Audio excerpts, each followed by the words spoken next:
What is time?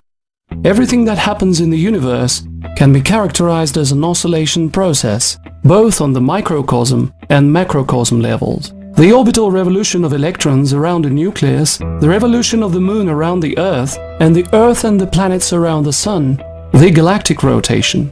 Similarly, everything in a human life is subject to a certain pulse, tempo, or pace of living, and can be described as an oscillation process. Time is a correlation of frequencies of the oscillation processes, one of which is taken for a reference pattern. Since too many things in a human life are subject to the solar pulse, the period of revolution of the Earth around the Sun, a year, and the rotation period of the Earth, a day, were taken for a reference time. If we consider a human life as an oscillation process, we could see the following. Before the age of 25, a human being studies and does not take an active part in a social life. The age between 25 and 50 years is the period of the highest productivity in social activities of a human being. After the age of 50, most of people start to immerse themselves into their own problems and try to stay away from an active social life. Therefore, the most significant period of a human life in terms of social activity is the period of about 25 years. Similar principle can be found given the average age of a woman when she becomes a mother for the first time, which is also about 25 years. Since during the conceiving process a genetic information exchange is taking place and a newborn baby already possesses a new genetic code, this means that the information exchange on the biological level takes place every 25 years. Let's name this process as the frequency of biological time. Throughout the global historical process, it actually has not changed and remains constant. A human being is the only biological species on Earth which processes everything that he gets from nature and creates something new. Thus, beside the existing biosphere, a human being has created a technosphere, which he is continuously modifying and improving. The rate of the technosphere modification has been significantly gingered up by a legalized usurious interest, which is constantly stimulating the implementation of new technologies to pay off the debts. Is there any periodicity in the technosphere modification? Yes, there is such a periodicity, and it can be traced easily if we take as a basis one of the fields of the human activity, for example transport. A human being invented a dray cart, and it has served without any significant modifications for thousands of years. A human being invented a carriage, and it has driven for hundreds of years. A steam locomotive was invented, and its design has been modified in decades, from steam and diesel locomotives to electric locomotives and monorail. After the invention of automobile and airplane, the modification went on by single years. We can see that the frequency of technology modifications is constantly increasing, and if earlier it was measured by thousands of years, now it is measured simply by years. But technical information is just a part of the general information of the human culture.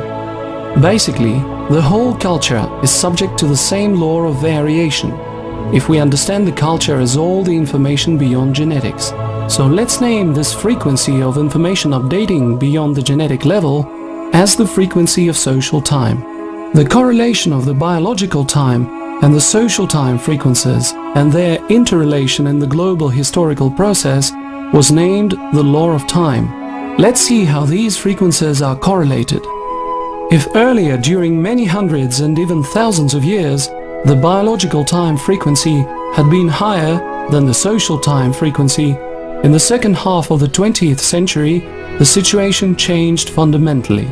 Now the social time frequency is higher than the biological time frequency.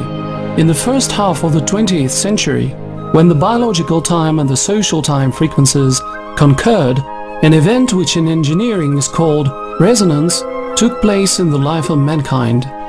The event of resonance. Any system, even the one being in quiescence, has its own oscillation frequency. If a disturbing force having the frequency close or equal to the oscillation frequency of the system is applied to it, this will generate resonance. In other words, a dramatic increase in the oscillation range. The events of resonance may cause irreversible destructions in various mechanical systems, for example, an incorrectly designed bridge. Thus, the Egyptian bridge crashed down in St. Petersburg in 1905 while a cavalry squadron was moving along it, and the Tacoma Narrows Bridge collapsed in the USA in 1940.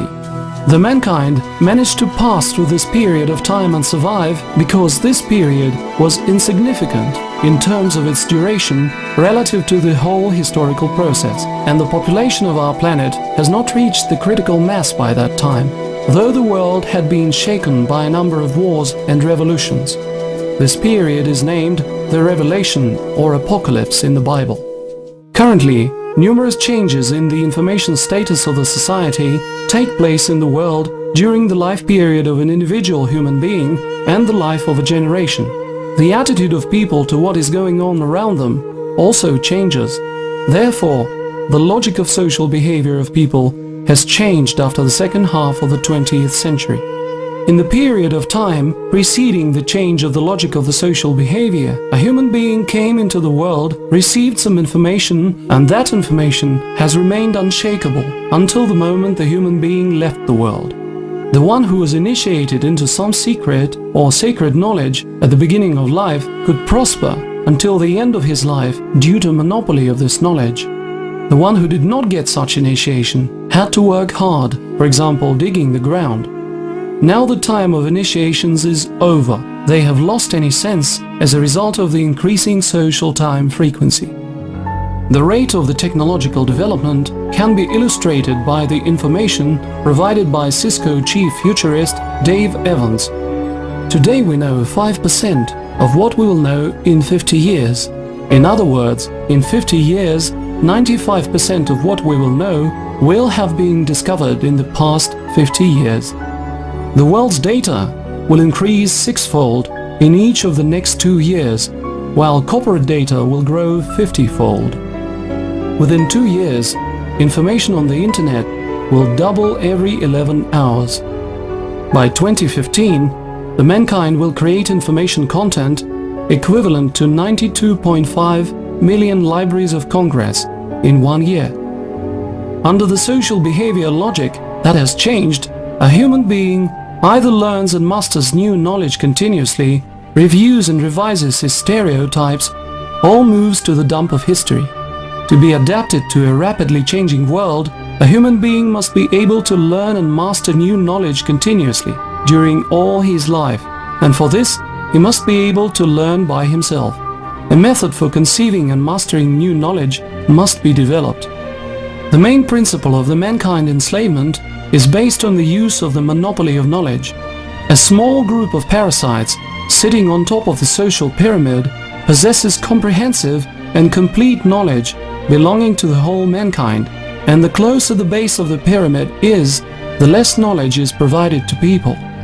Basically, two symbolic pyramids may be considered. One is the pyramid of power, with its tip pointing up, and the other is the pyramid of knowledge, with the tip pointing down. The law of time ruins this system of pyramids.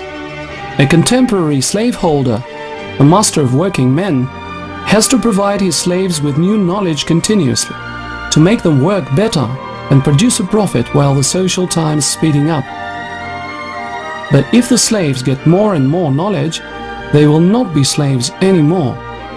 Within one's comprehension of the common order of things, each one works for oneself, and within one's incomprehension for the one who comprehends more.